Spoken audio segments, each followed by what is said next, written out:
Hey, cousins! Welcome back to Meaningful Moments with Jazz. Today's episode, we will discuss trusting the process. Stay tuned for a great episode. Welcome back to Meaningful Moments with Jazz. I'm Jazz. So, cousins, I thank you for tuning back in. I hope that you are enjoying the content on this channel. It is to inspire you. It is to encourage you.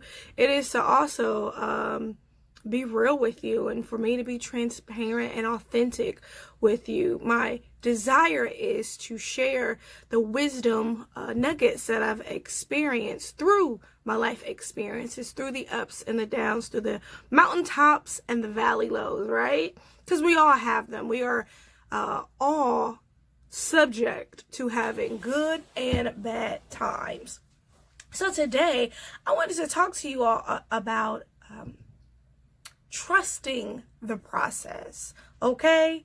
Trusting the process. We oftentimes, as human beings, find ourselves in situations. So the Bible talks about, listen, our days are short and they are full of trouble. So we're guaranteed trouble, right? We're guaranteed trials and tribulations. And even if you don't believe in the Bible, you have learned that life is full of trouble, right? That days are short and they're unpredictable. You will see great people dying young and not so great people living to be in a 80s and 70s and longer, but that's a part of life. That is how life goes. It operates according to the sovereignty of God. He's the one who decides it. But it is our responsibility to trust the process, right? To trust that life is gonna work out the way that it is supposed to. Now, it is not gonna be absent of difficult times. It's not going to be absent of loss. It's not going to be absent of tragedy. It's not going to be absent of injustice. That is a part of life, period. Regardless of what you believe, regardless of what your ideologies are, what your mindset is, what country you live in, I can guarantee you this, that wherever you live and whatever part of the world that you live in, you are experiencing or witnessing all of those things. So your life is not absent of those things. And those are the very things that the enemy of our soul uses to agitate and torment us and to nitpick and bother us. I mean, that's what his job is to do anyway, right? It is to agitate and frustrate the plans and the will of God. That's his purpose. And we unfortunately are kind of caught in the crossfire of this, this thing that Satan has against God. We're caught in a crossfire, and we see it evident in the world that we live in today. We see police brutality. We see the slaying and the murder of innocent Black men, women, and children. We see the injustices of how the immigrants are being separated from their children, and it'll take years to get them back together. We are seeing the travesties of school shootings. We're seeing the resurgence. Well, to be honest, it's always been here, but we're seeing the flagrant nature of racism and hate just all around, in specifically in the United States of America.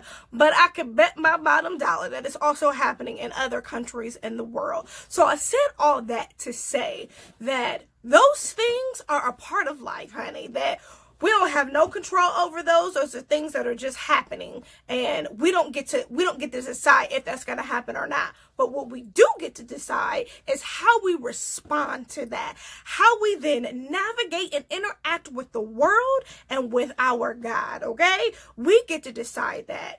And I can't speak for anybody else, but I can speak for myself and tell you that my life has been filled with a lot, to be honest, it's been filled with a lot of trauma. There's been tribulations, there's been tests and trials, and there have been times when I'm like, listen, Lord, I'm done. I ain't got it for you. Not today, and maybe not tomorrow. Okay?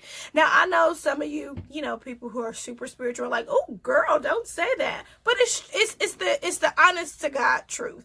That is the authentic part of my experience, that I have had times where my where my faith has been, it will ebb and flow, honey. Sometimes I come back and it's like, listen, Lord, this is a hard place for me. And then there are times where it is just flowing and I'm standing on the word of God, and I'm so,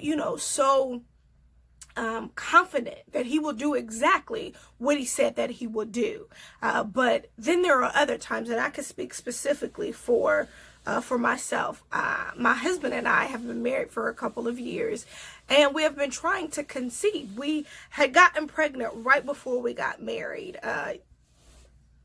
It's life. We got pregnant right before we got married, but unfortunately, we had a miscarriage, and it was devastating to me. It was one of the most devastating things that has ever happened to me, and probably to a lot of women. It is absolutely devastating and heart-wrenching that you fall in love instantly when you know that you are carrying a child that you have conceived. And it's like you fall in love instantly, and all of these hopes and dreams and desires that you will have, and you begin to reimagine and reframe the life that you're going to have, right? Because you are carrying a child. And then when that changes and when that ends immediately, or not immediately, but abruptly, when that ends abruptly, you're devastated by that. I was in a very dark place for a very long time, and I struggled, and I didn't understand why God would give life, right? Because he's the only one who can give life, and then why he would take that life away. And I was not trusting that process.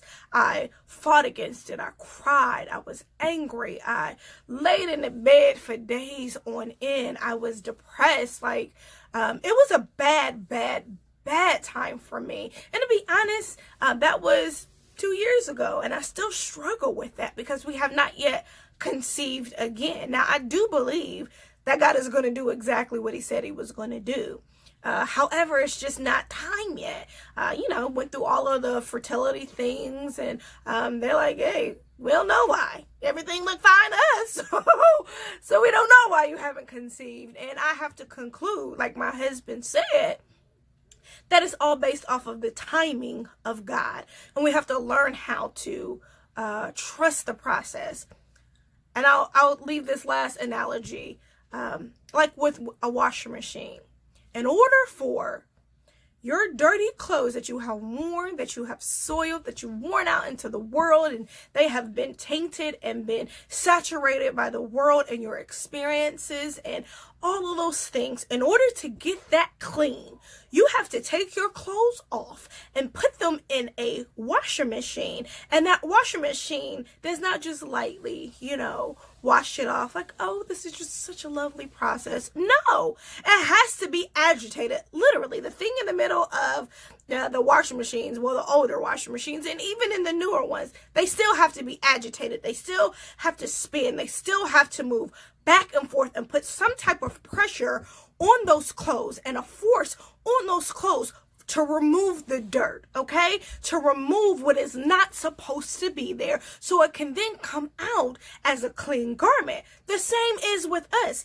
God places us in the fire of our circumstances, right?